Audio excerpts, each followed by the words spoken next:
"In here, quick, hide in here now." The panicked voice from just outside the door sent the flame on Elena's candle flickering, nearly extinguishing it. She froze. Immediately, a wave of chaotic sounds crashed against her door, the frantic pounding of shoes on the stone floor, sharp, ragged gasps for air, and a sharp shh demanding silence. A sudden weight slammed against the wooden door, as if multiple people were pressing themselves against it, desperate to hide. "Is anyone in there?" Another voice whispered, laced with urgency. "Try knocking. Are you crazy? You'll make too much noise." Before the sentence was finished, a fist hammered against the door, not a polite knock, but a raw, desperate blow. Thud, thud. "Please." The earlier voice was now a full-blown plea. "Let us in, just for a minute, please." Elena's heart hammered against her ribs. She backed away, pressing herself against the cold wall behind her, her eyes glued to the door as if it might splinter at any moment. Thugs, the thought shot through her mind, cold and certain. It has to be. The newspapers were filled with stories of street brawls, of youth gangs causing trouble. They would burst in, steal what little she had, or worse, harm a lonely old woman with no one to protect her. Fear strangled her reason, and instinct screamed at her to stay silent, to pretend no one was home. "Please, ma'am, someone's hurt." A young woman's voice, strained with panic, cut through the noise, followed by someone else's pained groan. "Hurt?" The word pierced the bubble of her fear like a needle. She hesitated, then crept toward the door, a trembling hand covering her mouth to stifle any sound. She closed one eye, pressing the other to the tiny, warped peephole. The view through the small lens was a chaotic jumble of young, unfamiliar faces, pale and terrified in the faint light filtering from the window at the end of the hall. But her eyes were immediately drawn to a young man slumped on the floor, his back against the wall. He was clutching one arm with his other hand, and between his fingers, dark blood was seeping out, staining a large patch of his jacket. Beside him, a girl was trying futilely to staunch the bleeding with her handkerchief. Their faces held none of the aggression of troublemakers, only raw pain and absolute terror. The sight of the blood suddenly awakened a deep-seated memory. The voice of Javier, her late husband, echoed in her mind, as warm and clear as if he were standing right beside her.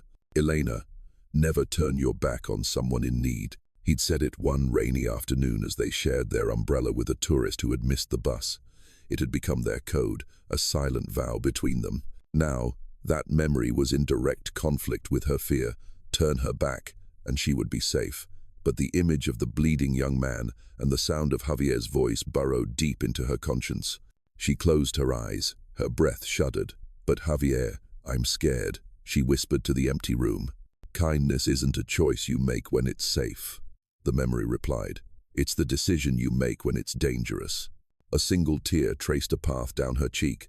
She couldn't do it. She couldn't be the person Javier would be disappointed in. Her trembling hand moved from her mouth, slowly, deliberately, toward the lock. The sound of the brass bolt sliding back was dry and sharp in the suffocating silence. Click.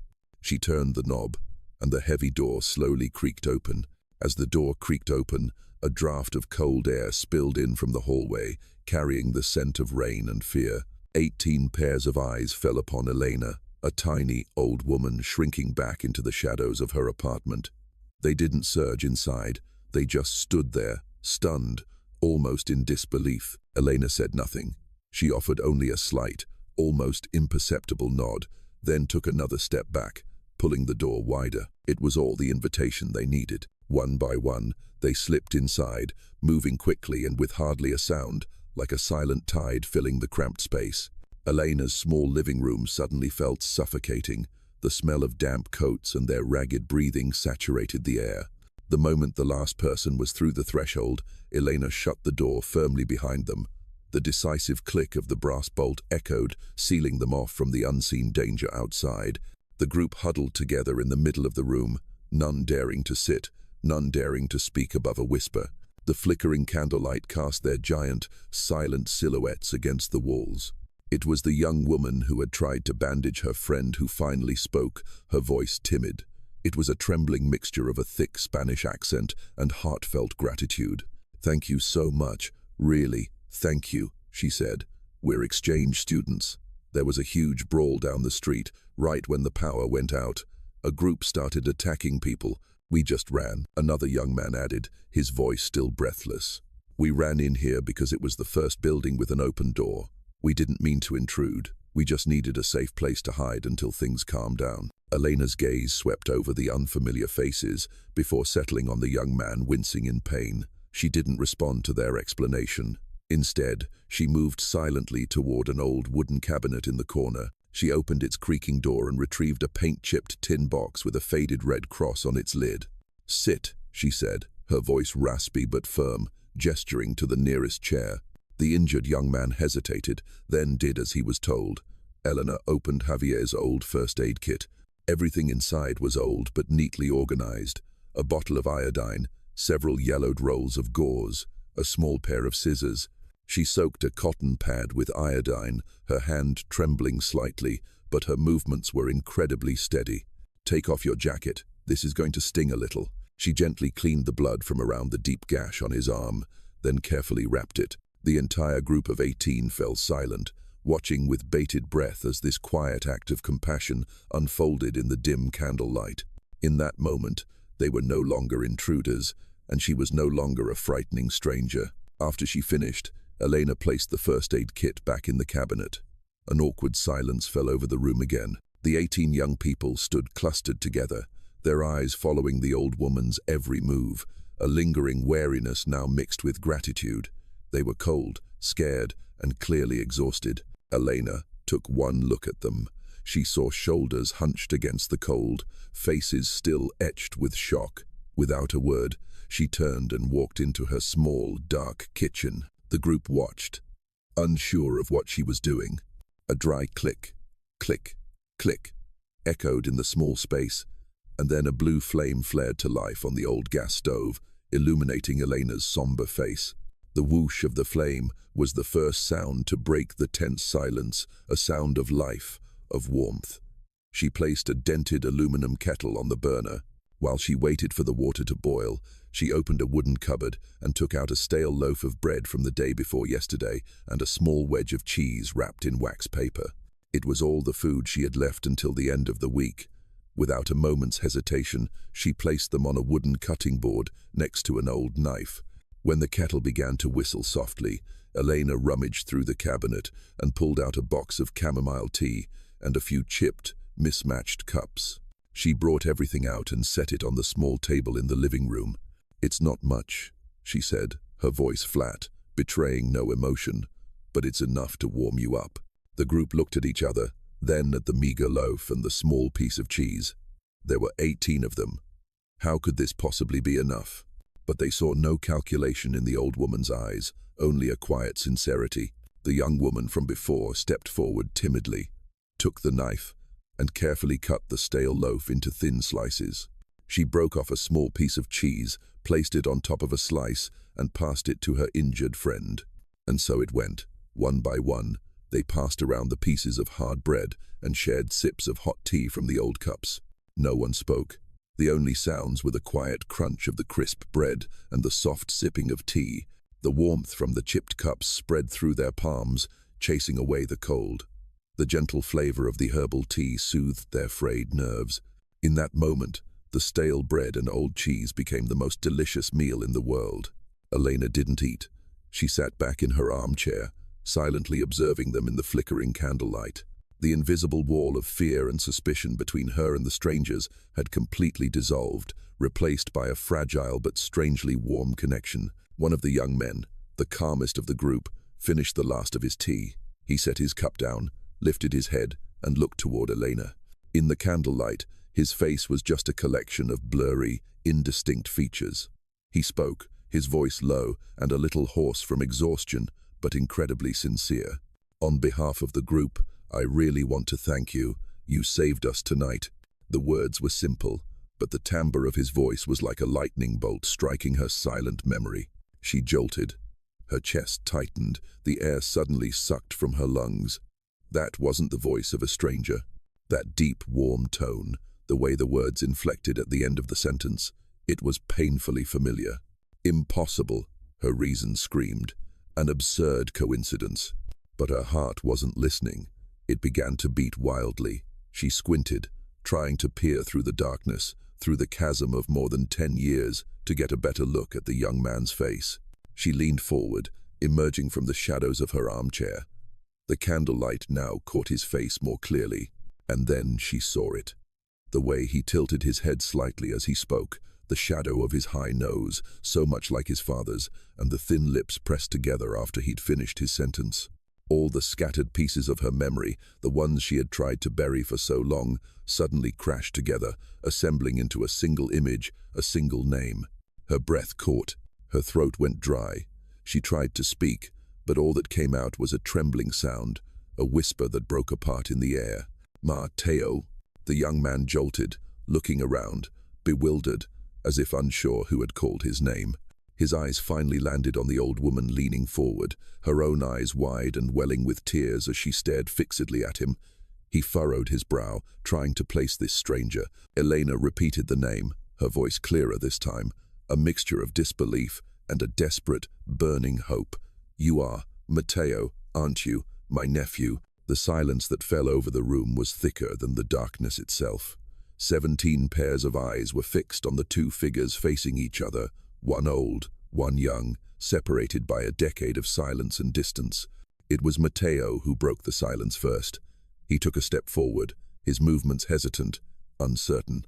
"Is it really you, Aunt Elena?" Elena didn't answer with words. She only nodded, the tears finally breaking free and tracing paths down the wrinkles on her cheeks. She raised a trembling hand and lightly touched his face, as if to confirm he was real, not a phantom conjured by her loneliness. The touch was like an electric current, dissolving all doubt. Mateo's head fell, and Elena wrapped her arms around the broad, trembling back of her nephew. Mateo's friends quietly retreated, huddling in a corner of the room, trying to give them a private space for this impossible reunion. They whispered amongst themselves, their eyes filled with a mixture of shock and emotion. Elena gently led Mateo to the old armchair where she always Saturday. She perched on the edge of the seat while he knelt beside her, their hands still clasped together. In the candlelight, her tears glittered. "What happened, Mateo?" she asked, her voice choked with emotion. After your family moved, I never heard another word." Mateo took a deep, shuddering breath, his gaze falling to his own calloused hands.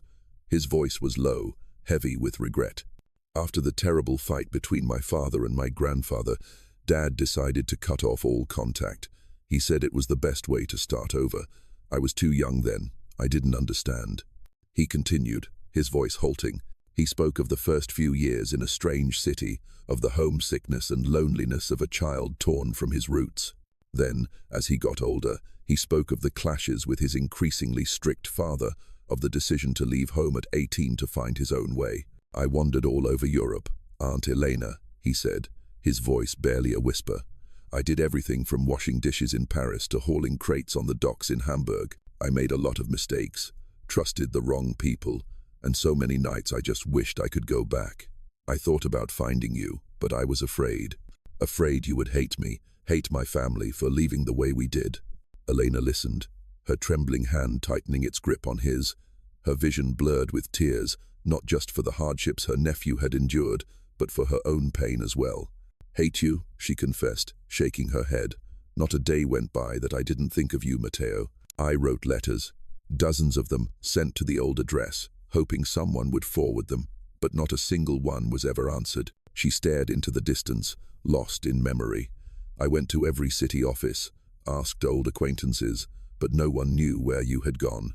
Eventually, I started to think that your family had forgotten me, that I was truly alone in the world." Hearing this, Mateo looked up, the regret in his eyes sharp and clear. He never knew. He never knew that for all the years he had wrestled with his own loneliness, his aunt in Barcelona was wasting away in hers, desperate to find him. "I'm sorry," he said, his voice breaking. "Aunt Elena, I am so sorry." "It's okay, my dear," Elena whispered, raising her other hand to wipe a tear from his cheek. "You're home now, my Mateo is home."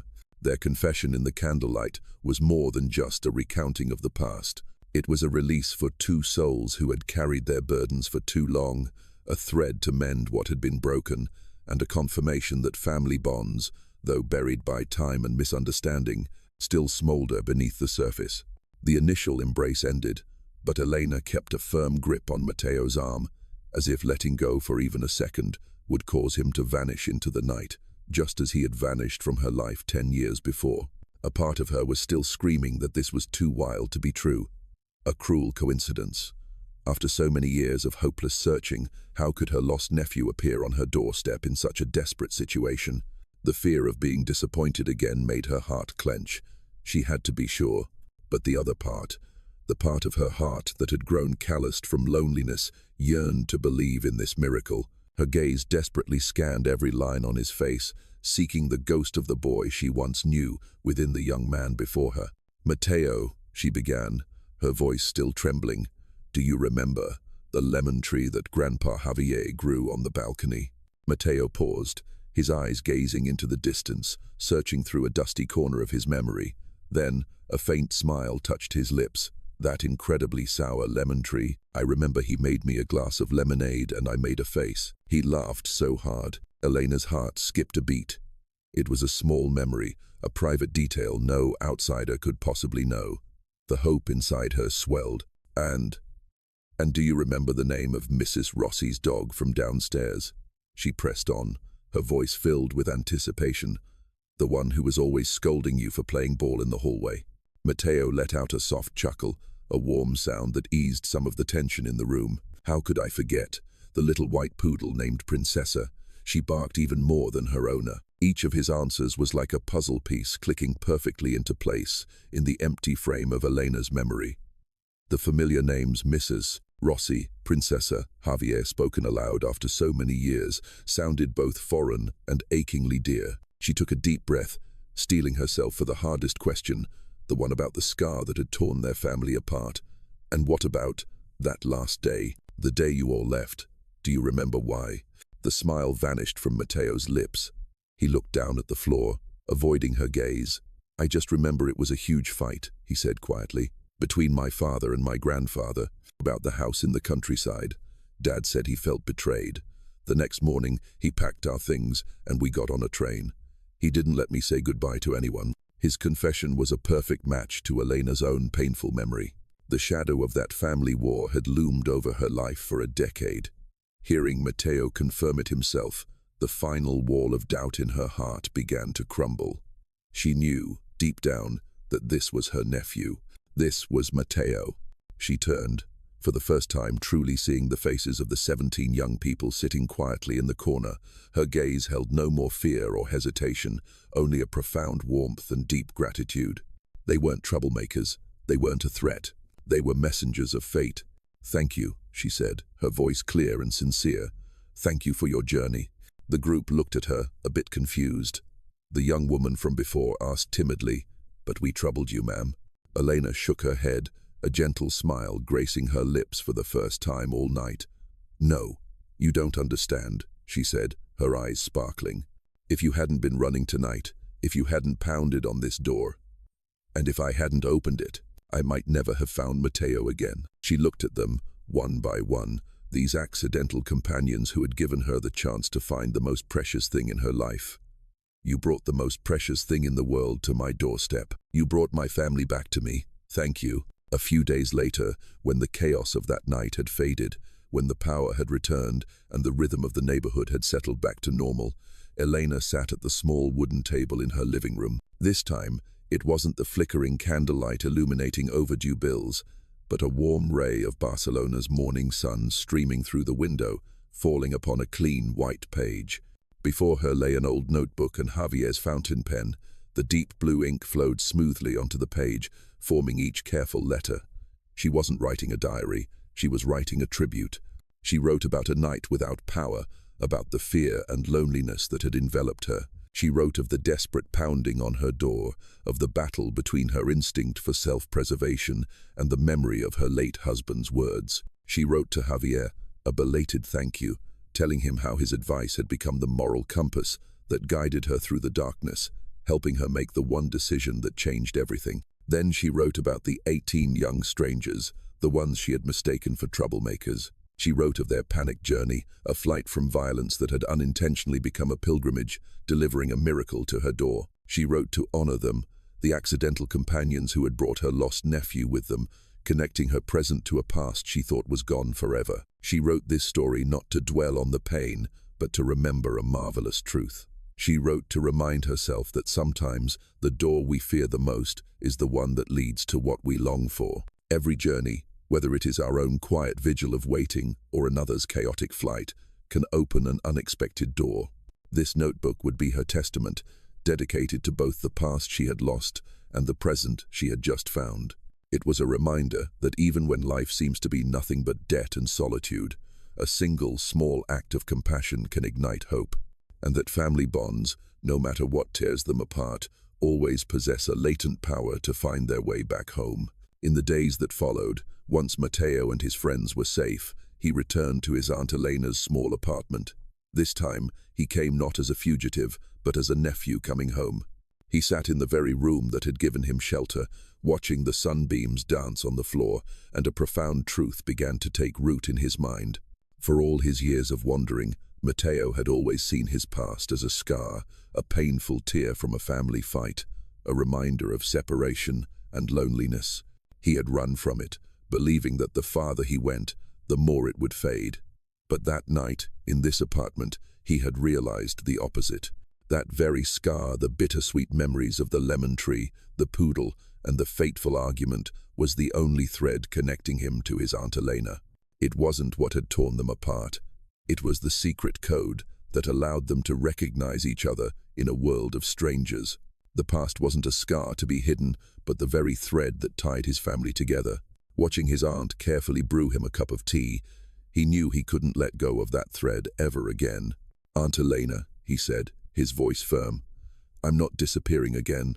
Elena looked up, her eyes shining with a quiet joy. "I know you won't," she replied.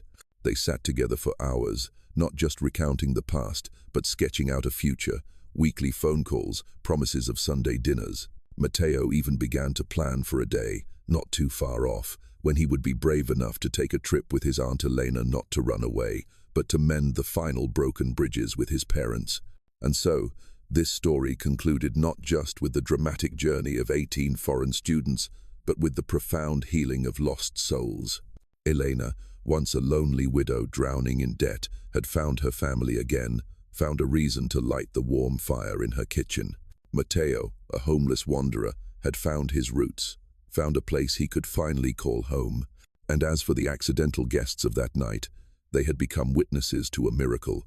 They had learned a lesson not found in any textbook, that kindness, as simple as opening a door in the dark, can create magic, and that the bonds of family, though eroded by time and distance, possess a latent, resilient strength, and will, in the end, always find their way back home.